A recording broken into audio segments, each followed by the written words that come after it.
wonderful people, I'm Nova and welcome to my channel. Today I'm gonna make some Ghanaian pancakes. First of all, you're gonna need 3 eggs.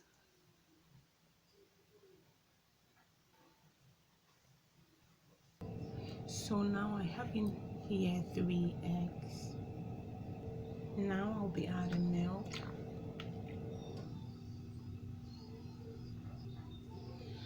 So I ordered 2 cups of fresh milk. If you don't have fresh milk, you can use evaporated milk and water.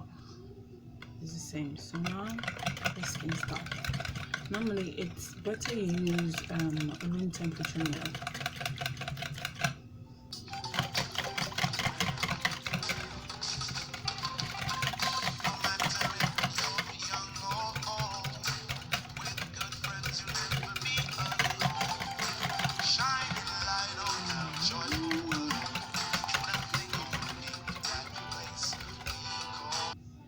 Now I'll be adding 3 spoons of sugar.